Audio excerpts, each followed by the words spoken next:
नमस्कार। जायसी पत्रिका एक और इलेक्शन स्पेशल एपिसोड के साथ आपकी खिदमत में हाजिर है।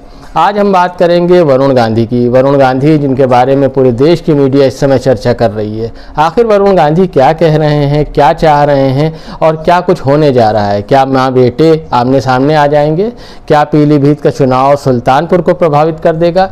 क्या वरुण गांधी में इतनी हिम्मत और इतनी ताकत और इतना हौसला है कि वो उत्तर प्रदेश में भारतीय जनता पार्टी को चुनौती दे सकें? इन सब बातों पर हम चर्चा करेंगे, लेकिन हम बात शुरू करने से पहले आपके सामने एक बात क्लियर कर देना चाहते हैं कि दरअसल वरुण गांधी के केस में नया मोड़ आज आया है जब उनकी एक चिट्ठी वायरल हुई है। वो चिट्ठी जो उन्होंने पीलीभीत की आवाम के नाम लिखी है। सबसे पहले वो चिट्ठी सुन लीजिए, फिर गांधी के चरित्र और उनकी ताकत पर बात करते हैं। वरुण गांधी ने जो चिट्ठी जारी की है उसमें वो लिखते हैं, पीलीभीत वासियों को मेरा प्रणाम। आज जब मैं ये पत्र लिख रहा हूँ तो अनगिनत शब्दों ने मुझे भावुक कर दिया है। मुझे वो 3 साल का छोटा सा बच्चा याद आ रहा है जो अपनी माँ की उंगली पकड़कर 1983 में पहली बार पीलीभीत आया था। उसे कहाँ पता था कि एक दिन ये धरती उसकी कर्मभूमि और यहाँ के लोग उसका परिवार बन जाएंगे। मैं खुद को सौभाग्यशाली मानता हूँ कि मुझे वर्षों पीलीभीत की महान जनता की सेवा करने का अवसर मिला। महज एक सांसद के तौर पर नहीं बल्कि एक व्यक्ति के तौर पर भी मेरी परवरिश और मेरे विकास में पीलीभीत से मिले आदर्श, सरलता और सहृदयता का बहुत बड़ा योगदान है।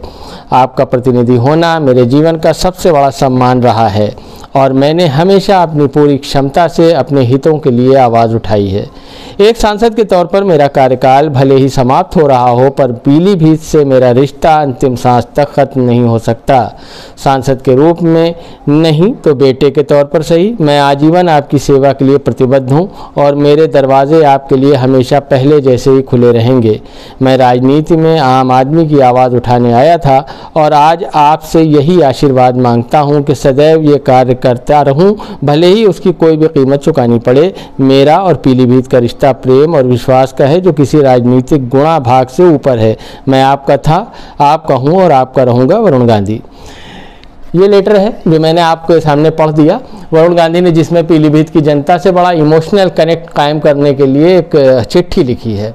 सबसे पहले तो मैं आपके सामने ये बता दूं कि वरुण गांधी की सूरत हाल इस बीजेपी सरकार में बिल्कुल वैसी रही कि जो एक शेर है किसी शायर का, शायद उसमें मैं थोड़ा सा बदलाव करके आपको सुनाता हूँ।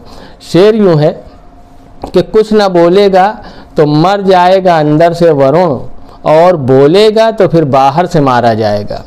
वरुण गांधी की हालत कुछ ऐसी ही हो गई है कि अगर कुछ कहते हैं तो बाहर से पिटाई हो जाएगी, यानी राजनीतिक पिटाई हो जाएगी, और कुछ नहीं बोलते तो अंदर से जैसा वो पिटते चले आए हैं वैसा ही होता रहेगा।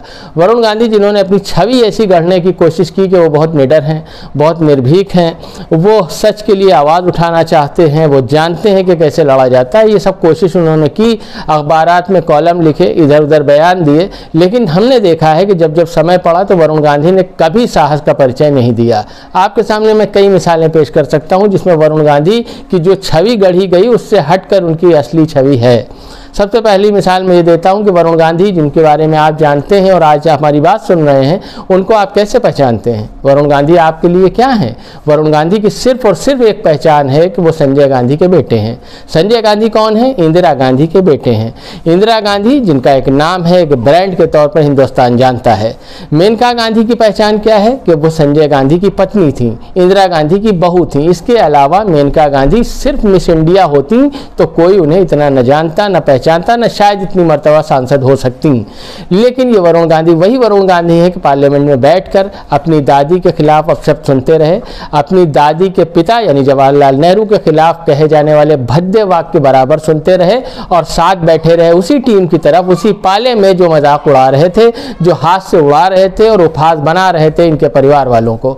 लेकिन इन्होंने उससे हटकर बाहर ये दिखाने की कोशिश की कि मुझे कुर्सी का प्रेम नहीं है, मुझे सत्ता की लालच नहीं है। कभी किसानों के लिए आवाज़ उठा देते हैं कि 500 किसान जो मारे गए थे उन सबको 1-1 करोड़ रुपए मुआवजा मिलना चाहिए, प्रोटेस्ट में मारे गए किसानों के लिए। लेकिन जब अवसर आता है तो भारतीय जनता पार्टी और उसी टेनी मिश्रा की पार्टी के लिए प्रचार करते हुए भी नजर आते हैं जिसके विरोध में ये बोलते हैं। तो अखबार में लिखने वाली बातें और होती हैं वरुण गांधी की, और असली में बोली जाने वाली बातें और होती हैं। वरुण गांधी जिन्होंने इस चिट्ठी में जिक्र किया कि मैं 3 साल का था जब मेरी माँ उंगली पकड़कर पीलीभीत लाई और मैं आज तक वो कनेक्शन महसूस महसूस करता हूं। मैं आपको याद दिलाता हूं 1984 का वो इलेक्शन जब मेनका गांधी ने राष्ट्रीय संजय विचार मंच की स्थापना की और अमेठी लोकसभा क्षेत्र से अपने दिवंगत पति संजय गांधी के भाई राजीव गांधी के खिलाफ लोकसभा उम्मीदवारी का पर्चा भरा अमेठी लोकसभा से यहाँ आई और अकबर अहमद डंपी जो इनके खास सहयोगी हुआ करते थे, आजमगढ़ के बाहुबली नेता थे, वो इनके साथ होते थे। इन्होंने राष्ट्रीय संजय विचार मंच की बुनियाद डाली और यहाँ पर चुनाव के लिए नामांकन कर दिया। इनके साथ जो लोग लगे हुए थे, मैं आपके सामने इस बात को इतना बेहतर तरीके से इसलिए बता रहा हूँ कि मैं जिस जगह से वीडियो रिकॉर्ड कर रहा हूँ, दरअसल ये वही घर है, ये वही जगह है जहाँ कभी 1984 में मेनका गांधी आती थी और रुकती थी और अपने कैंपेन को आगे बढ़ाती थी, अपने कैंपेन का आगाज करती थी। ये वही जगह है जहां वरुण गांधी भी आए हैं। वरुण गांधी ने भी इस जगह पर स्टे किया है। हालांकि उम्र बहुत कम थी उस समय उनकी, लेकिन वरुण गांधी को अमेठी याद नहीं रहा। वरुण गांधी जो 3 साल की बात कर रहे हैं, उस समय भी इनकी उम्र लगभग ऐसी ही थी, इन्हें अमेठी याद नहीं रहा। ये गांधी परिवार जो इनकी शिनाख्त है, इनकी पहचान है, ये उसका मोह छोड़ चुके हैं। इन्हें जैसा कि इनकी माता जी की राजनीतिक करियर की अगर बात की जाए तो वो भी आज तक ये फैसला नहीं ले सकी कि दरअसल उन्हें एमपी बनना है या एक स्थापित और गंभीर राजनेता के तौर पर अपनी पहचान बनानी है। मेनका गांधी जिन्होंने हमेशा कुर्सी के लिए सौदा किया। आप जब इनकी बात अगर मैं कर रहा हूं मेनका गांधी की, तो आपके सामने एक बात और बता दूं कि ये हर पार्टी के टिकट पर कांग्रेस छोड़ के तकरीबन भाग्य आजमा चुकी हैं। जनता दल के लिए इन्होंने टिकट लिया और पीलीभीत से सांसद हुई, फिर वही जनता दल इन्हें बुरा लगने लगा, छोड़ दिया। इन्होंने शक्ति दल नाम के एक संगठन की बुनियाद रखी जिसका चुनाव निशान कैंची था। इन्होंने चुनाव लड़े और बहुत खराब प्रदर्शन इनकी पार्टी का रहा। उसके बाद इन्होंने फिर अवसर देखा और भारतीय जनता पार्टी में जा शामिल हुई।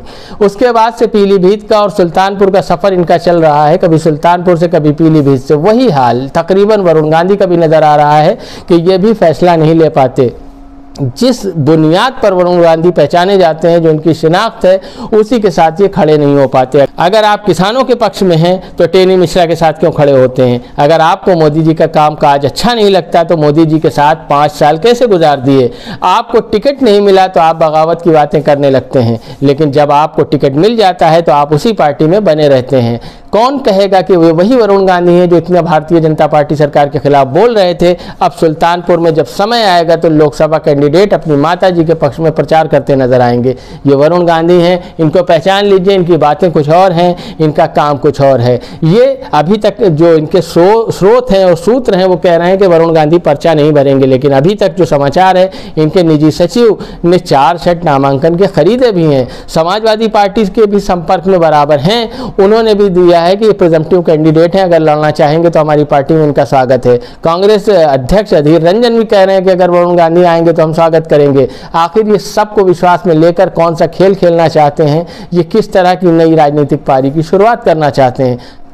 अभी तक आपने जो मेरी बातें सुनी वरुण गांधी के प्रति, वो सुनकर आपको लग रहा होगा कि आखिर मेरे मन में वरुण गांधी के प्रति इतना गुस्सा क्यों है, मैं इतनी कड़वी बातें उनके लिए क्यों कह रहा हूं। तो उन बातों के पीछे असल में वजह यह है कि एक आदमी जो पढ़ा लिखा हो, एक आदमी जिसमें पोटेंशियल हो, एक आदमी जो अच्छा लिख सकता हो, एक आदमी जो अच्छा सोच सकता हो, अगर वो किसी गंवार, किसी जाहिल के पीछे पीछे चलता हुआ नजर आए तो एक आम नागरिक का गुस्सा स्वाभाविक है। वरुण गांधी में दम है आगे आने का, आगे आना चाहिए और उन्हें दिखाना चाहिए कि राजनीति में उनकी ज़रूरत है। वो खुद किसी पहचान के मोहताज नहीं है, बल्कि उनका कैरेक्टर है, वो अपने दम पर राजनीति में अपनी पहचान बना सकते हैं।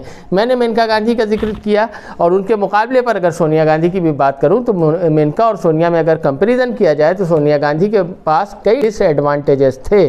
जैसे उन्हें हिंदी भाषा नहीं आती थी, वो विदेशी थी, उसके बावजूद उन्होंने एक गंभीर और स्थापित छवि बनाई भारतीय राजनीति में। उसके बरक्स, उसके बरखिलाफ मेनका गांधी जी हैं जिन्हें बोलना भी आता है, जिन्हें हिंदी भी आती है, जो यहीं की रहने वाली हैं, लेकिन आज तक वो बात नहीं पा पाई, वो मकाम नहीं हासिल कर पाई जिनकी वो हकदार होती हैं और होना चाहिए। उन्हें अपने बेटे के कैरियर पर कम से कम फोकस करना चाहिए और उन्हें इस स्थान पर वरुण गांधी को लाकर खड़ा करना चाहिए कि जहां वरुण अपने लिए नए रास्ते तलाश सकें, अपनी मंजिल का चुनाव खुद कर सकें। आप हमें देखते रहें, हमें सब्सक्राइब करें। शुक्रिया।